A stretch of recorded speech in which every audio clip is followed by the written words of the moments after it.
बिस्मिल्लाहिर्रहमानिर्रहीम। अस्सलाम वालेकुम।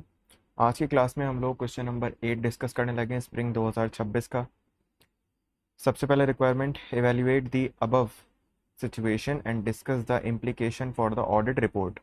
तो इसमें हमें दो काम करने हैं। इस तरह का सवाल हमें तकरीबन हर पास पेपर में देखने को मिलता है और एक्सपेक्टेड है कि आगे भी आता रहेगा कि वो आपसे एक सिनेरियो देगा और आपसे इवैल्यूएशन करवाएगा। साथ में या तो वो आपसे ऑडिट प्रोसीजर्स पूछ सकता है या फिर वो आपसे रिपोर्टिंग इम्प्लीकेशंस पूछ सकता है। इस सवाल के अंदर इवैल्यूएशन के साथ वो आपसे रिपोर्टिंग इम्प्लीकेशंस पूछ रहा है। Your firm is the statutory auditor of Orex limited for the year ended 31 December 2025। OL provides engineering and maintenance services for large infrastructure projects। ध्यान रहे, रिपोर्टिंग के सवालों में लिस्टेड के लफ्ज़ के ऊपर गौर किया करें, क्योंकि जब कंपनी लिस्टेड होती है तो अक्सर वहां पर की ऑडिट मैटर की लिंकेज बन जाती है। During the year OL changed its measurement basis for a class of specialized equipment from the cost model to the revaluation model। तो यहाँ पर बेसिकली एक अदद चेंज इन अकाउंटिंग पॉलिसी हो रही है। The assets previously had a carrying value कितनी, 500 million की कैरिंग वैल्यू है, and now reported at a revalued amount of 1900 million. There was a significant increase in the revalued amount based on a valuation report perform by an independent valuer. और हमारे पास profit before tax है इस साल का 900 million. तो आप materiality का अंदाज़ा लगा सकते हैं कि ये जो चेंज आया है ये कितना बड़ा मटीरियल इम्पैक्ट है हमारे लिए। Management has disclosed the reason for the change in measurement basis, the fact that the revaluation model will be applied consistently going forward, and the financial impact of the change on the current year's financial statements। अब अगर सबसे पहले मैं evaluation करूं तो हमने क्या काम करना है, हमने ये देखना है सबसे पहले तो कि क्योंकि यहाँ पर एक चेंज ऑफ अकाउंटिंग पॉलिसी है जिसके अंदर हम लोग हिस्टोरिकल कॉस्ट से उठकर फेयर वैल्यू मॉडल के अंदर जा रहे हैं। इसकी इम्प्लीकेशन ये होती है कि आपने इसको रेट्रोस्पेक्टिव नहीं बल्कि प्रोस्पेक्टिव अप्लाई करना होता है। तो ये बात आप यहाँ पर इसको कम्युनिकेट कर देंगे। और क्या ये चेंज हमें एप्लीकेबल फाइनेंशियल रिपोर्टिंग फ्रेमवर्क के अंदर अलाउड है या नहीं है, तो ये फ्रेमवर्क के अंदर हमें चेंज अलाउड है। दूसरी चीज़, इसका अकाउंटिंग ट्रीटमेंट सही होना चाहिए। नंबर वन कि इसका ट्रीटमेंट प्रोस्पेक्टिवली होगा। दूसरी चीज़ ये कि इसमें जो डिस्क्लोजर आ रहा है वो डिस्क्लोजर मैनेजमेंट सही से दिखा रही होगी। डिस्क्लोजर किस बात का, चेंज इन अकाउंटिंग पॉलिसी का डिस्क्लोजर एज पर IS 8। ये दोनों चीज़ें आ रही हैं तो इसका मतलब अकाउंटिंग ट्रीटमेंट इसका सही हुआ हुआ है।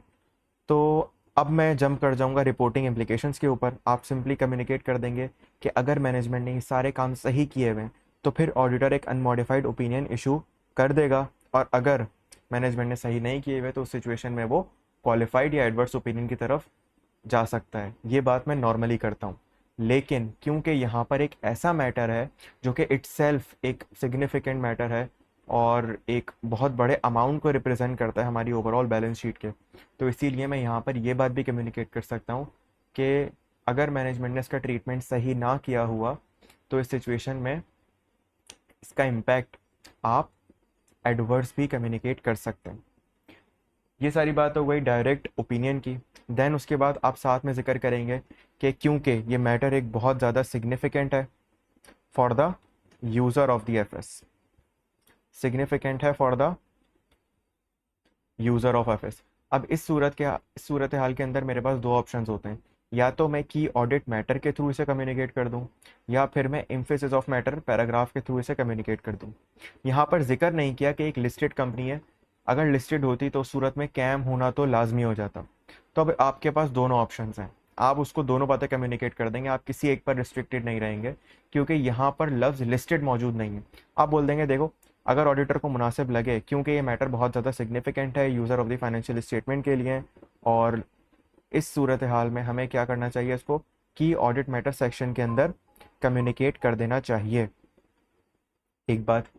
दूसरी बात, अगर ऑडिटर को लगता है कि ये मैटर बहुत ज़्यादा सिग्निफिकेंट नहीं है और ये की ऑडिट मैटर की कंडीशंस फुलफिल नहीं करता, तो फिर इस सिचुएशन में हम एम्फेसिस ऑफ मैटर के अंदर भी कम्युनिकेट कर सकते हैं। अगर तो ये कैम है तो कैम की सूरत हाल में हम लोगों को ये भी बताना होगा कि ये कैम क्यों है और कैम क्या होता है। ये सारी बातें भी हम यहाँ पर कम्युनिकेट करते हैं जो कि कैम की रिक्वायरमेंट है, और हमने क्या क्या की ऑडिट प्रोसीजर्स परफॉर्म किए।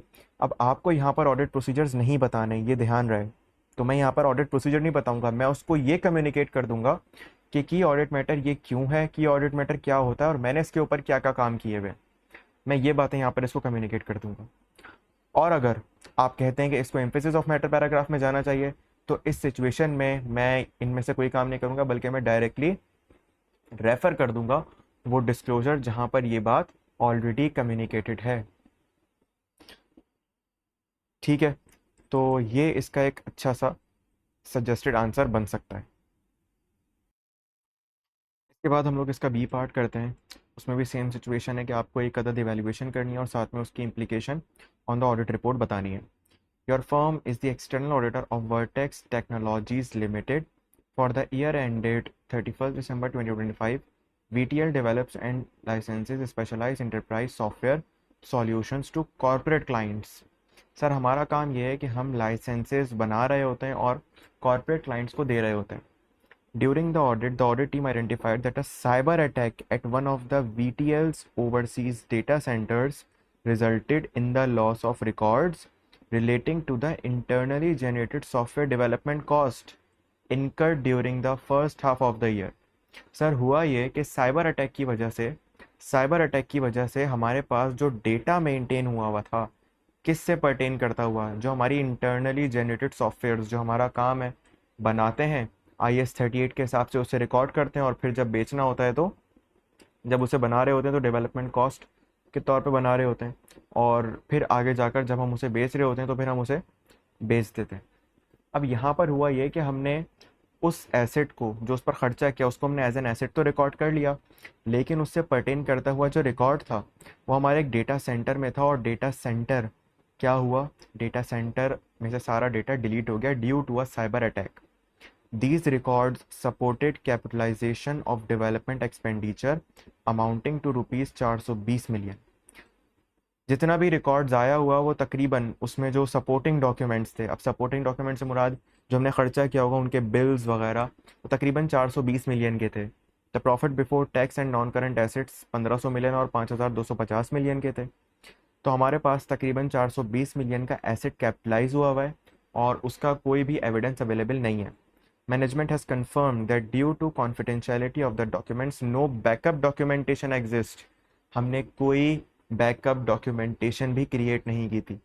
Management has refused to adjust the financial statement, stating that the cyber attack was beyond its control and that the development costs are commercially justified. 5 number का सवाल है, लेकिन अगर मैं आपको यहाँ पर चीज़ें गिनवाना शुरू करूँ तो 50 नंबर बन सकते हैं। सबसे पहले 5 नंबर वाली बात कर लेते हैं, जो सीधी सीधी ये बात कर रहा है। अभी तक इसने सीधी सीधी बात ही की है, क्योंकि 5 नंबर में हम सीधी बात बता सकते हैं इसको। सर सबसे पहली बात तो यहाँ पर ये आएगी कि आपने एक अदद जो लाइसेंसेस वगैरह आपने बनाए होंगे अपने पास, उसको आपने रिकॉर्ड किया हुआ होगा एज एन एसेट। तो हमने जब भी कोई एसेट रिकॉर्ड किया होगा तो हम एसेट के ऊपर क्या प्रोसीजर्स परफॉर्म करते हैं, देखें सोचने का तरीका। हम मैनेजमेंट से क्या बोलेंगे, भाई ये 420 मिलियन का एसेट रिकॉर्डेड है, मुझे इसके वैल्यूएशन की असर्शन वेरीफाई करवाओ। बोलेंगे ठीक है, तो वैल्यूएशन के लिए मैं उनसे क्या कहूँगा, मुझे बिल्स दिखाओ कि क्या बिल में सेम अमाउंट आ रहा है। बोलेंगे बिल तो मौजूद ही नहीं है। मैं कहूँगा अच्छा फिर मुझे कंप्लीटनेस वेरीफाई करवाओ। कंप्लीटनेस के लिए मैं सैंपल्स कहाँ से सिलेक्ट करता हूँ, मैं सैंपल सेलेक्ट करता हूँ बिल्स में से। मैं बोलूँगा बिल का मुझे बिल दो सारे, मैं सैंपल सेलेक्ट करूँ, बोलेंगे बिल्स तो मौजूद ही नहीं है।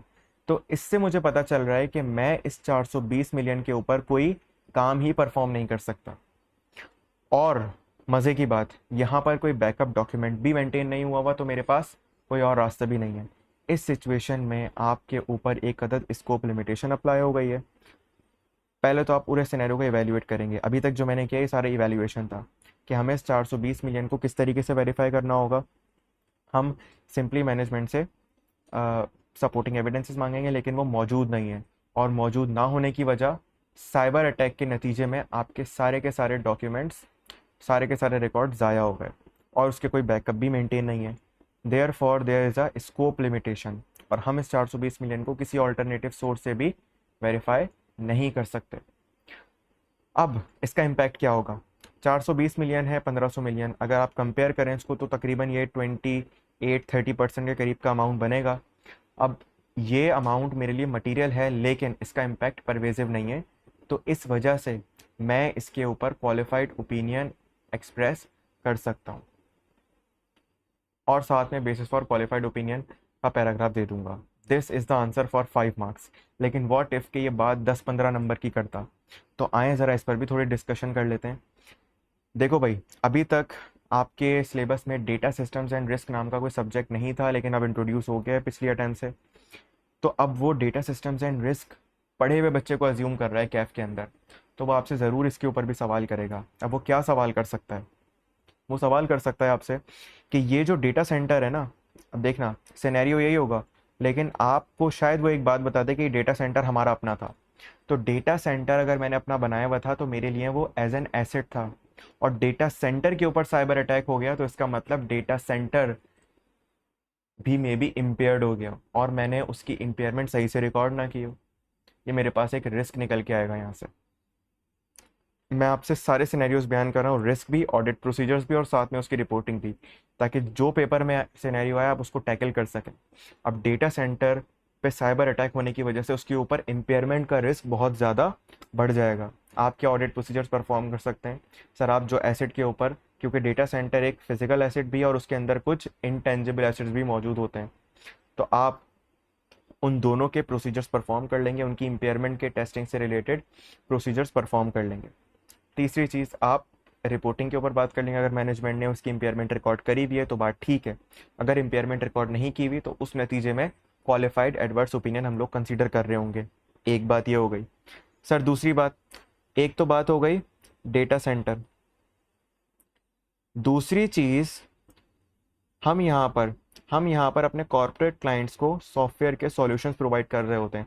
अगर वो यहाँ पर एक और बात इंक्लूड कर दे कि हमारे डेटा सेंटर के अंदर ना सिर्फ हमारा डेटा बल्कि हमारे क्लाइंट्स का डेटा भी मेंटेन होता है, साइबर अटैक के नतीजे में हमारे रिकॉर्ड ज़ाया हो गए, हमारे क्लाइंट का डेटा ज़ाया हो गया होगा, इसका नतीजा क्या होगा? इसका नतीजा होगा कि मे बी हमारे ऊपर क्लाइंट्स जो हैं वो कोर्ट में केस फाइल कर दें, हमारे ऊपर IS 37 के हिसाब से पेनल्टीज लग जाए और हमने उसके अगेंस्ट कोई प्रोविजन रिकॉर्ड नहीं किया हुआ। ये मेरे लिए एक बहुत बड़ा रिस्क क्रिएट हो जाएगा।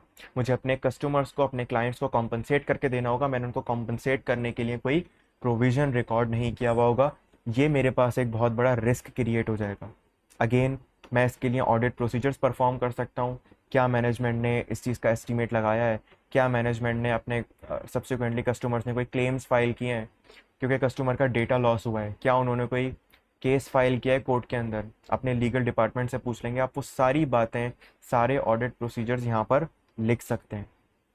फिर उसके अलावा आप रिपोर्टिंग एप्लीकेशन बता देंगे कि अगर मैनेजमेंट ने ऐसा किया है तो अनमॉडिफाइड ओपिनियन, और अगर ऐसा नहीं किया तो फिर क्वालिफाइड ओपिनियन या एडवर्स ओपिनियन की तरफ हम लोग जा रहे होंगे।